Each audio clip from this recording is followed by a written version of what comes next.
James Harden scored 38 points last night to lead the Rockets to a Game 4 win at home. Houston built a 17-point lead in the third, but then Golden State came back. Steph Curry hit a three with under 20 seconds left to cut Houston's lead to 2, and then the Warriors had 2 shots to tie it in the closing seconds, but both Kevin Durant and Steph Curry missed open threes. The series is now tied at 2 with Game 5 tomorrow night at Oracle. Joined by FS1 NBA analyst Chris Broussard. Chris, what was your biggest takeaway from that one? I had 3 major takeaways. Number 1, Houston just wanted it more, which is understandable. You're down. It's a must-win game. Mm-hmm. They were 9-5 advantage in loose balls. And Houston's the 3rd worst rebounding team in the league. Mm-hmm. And they out-rebounded Golden State again by 7 as they did in Game 3.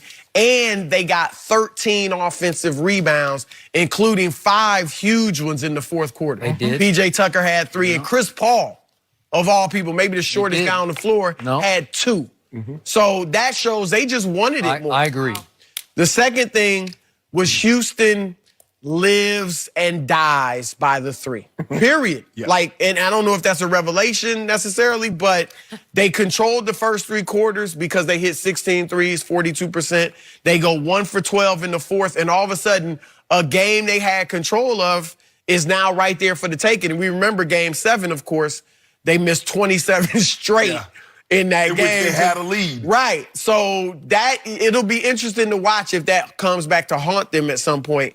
And then the third thing is Golden State blew an opportunity to put a stranglehold on the Rockets and really just take control of the series. Because as much as Houston dominated the play early on, they had their chances because Houston kept missing. And Draymond has played great. I hate to even bring him up in a negative way because he's been playing really well.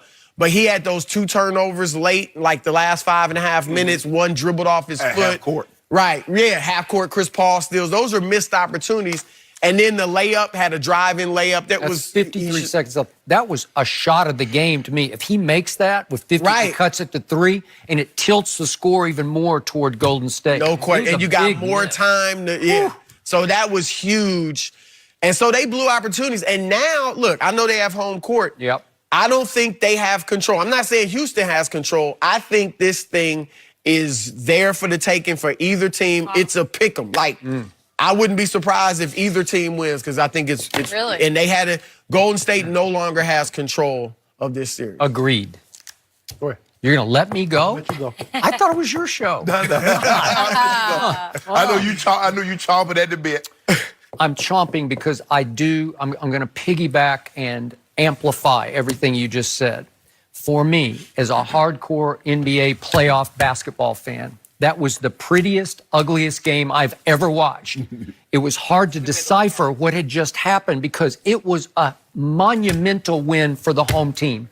It's everything Daryl Morey has tried to build for years. It's all the eggs are in that one basket at home, and it's a 3-point shooting basket. And in the end, they did what you said. They made 17 threes. It took 50 attempts, but they made 17. Golden State only managed 8. So it was plus 27 points from the 3-point line. And trust me, it took every last one of them to hold off Golden State.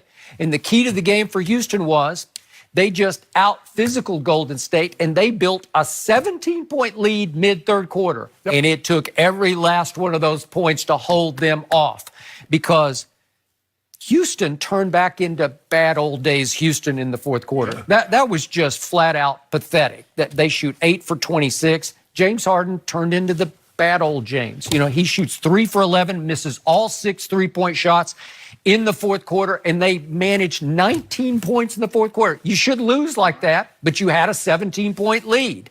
And then this is what just tore me apart because I'm rooting for Houston because I picked them to dethrone Golden State.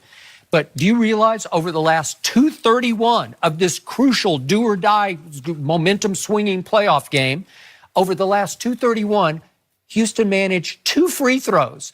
And it was one by James, and it was the first one with 11 seconds left. And then he just gags the second one, and it could have slammed the door. And then Chris Paul with 2 seconds left He gags the first one, and I'm like, oh, here we go. They're going to get a 3 to tie, and he made the second one to slam the door. That's the only 2 points they scored in the last 2:31. How can I love that? Is that, and yet I'm with you. Somehow my takeaway was Houston weirdly has momentum. They just won 2 straight games. They're going back to an oracle where they should have won game 1. I thought they got robbed in game 1. They hung in game 2. They gave a good account. So to Clay's credit, he normally has the toughest defensive assignment. So he's got Harden, he's got Gordon. And that's not an easy assignment. So when you have to play that type of defense, it's going to take something out of you, just like Steph Curry was struggling because Gordon kept going at him. You ain't getting no rest on the defensive end because I'm going to take some of these legs from you on the offensive end. But if you can continue to get James Harden to play Kevin Durant to a push, and you can get PJ Tucker, you get CP3, you get Gordon, and they can offset Clay and Steph, because if we take it to the bench, it's null and void for the Warriors. Austin Rivers is going to give us 10. We'll get a 3 here or there from from Gerald Green. Yep. Because they're only going to get probably about 9 or 10 points, maybe 11 from the Warriors bench. Because what was a strength, an asset, is a liability. They playing Kevin Durant 45 minutes a night. Draymond and Clay are playing 41. Steph playing. That's a lot of minutes. No question. Okay. Allow me to go second level here. Here's the bottom line key to the first 4 games. Steph and Clay have combined for no more than 5 threes combined between the two of them in each of the first 4 games. 5, 5, 5, and 5.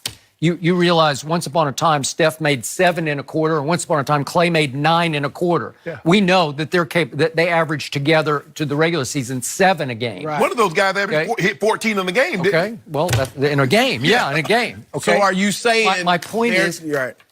There's something wrong in there. No, it's just trouble. But you're not saying it's... Because I'm thinking they're going to explode. Okay, I keep waiting, but they haven't yet through 4 games. And I'm seeing a Golden State ball movement that's not right. And Steve Kerr talked about it after the game, and we talked about what happened in the end of the game the other night. Kevin Durant, through the 4th quarter, just dribbled the ball up the floor.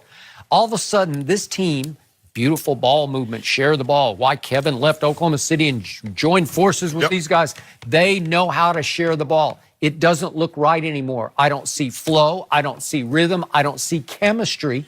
I see, is it my turn or your turn between Steph and KD? And last night, Steph tried to reassert himself. This is my team. I can do this. So he took over a little bit early, but he wound up making 4 of 14 threes, which was not good enough. You know what? If I'm KD, you know what I'm hearing? Oh, we struggling now. It's my fault.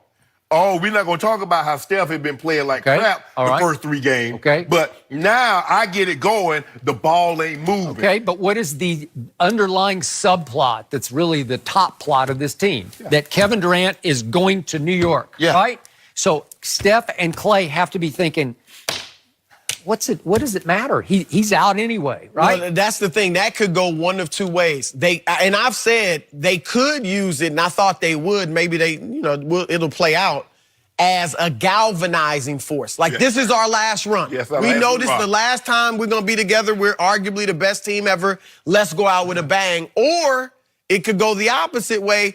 And Clay, you're right. Look, Gordon and Harden, I know, and obviously they're switching some things, so he's not always on them. But that's taking something out of him. But he was 5 for 15. It looked like he was 5 for 40. I mean, I don't remember him making anything. Like, it seemed like every time he pulled up, he missed. But I take the opposite approach, Skip. I think those guys are due for an explosion. Steph was due, and last night they're due, but will they do? Will they? Nah, he talking about Mountain Dew. You talking about Mountain Dew? He talking about they due for a big night. I think it's coming at one. I think it's coming in one of these games. In fact, I'm saying it's coming in game 5. Those 2, Clay will be hot, and they will. I'm not saying he's going to go off for 40, but I think he'll hit his shot. When those 2 start at home, then it's over. And I didn't want to bring this up, but.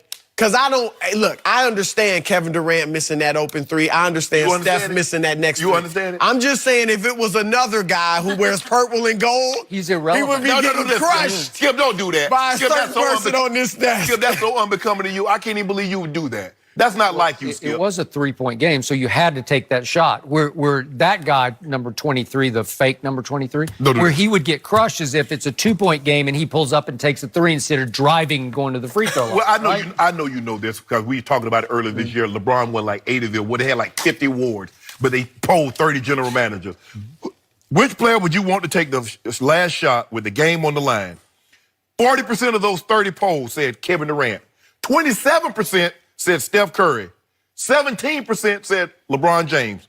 In the last 10 seconds of a game in their playoff career, Kevin Durant is 2 of 13. That's 15%. That's not good, Chris.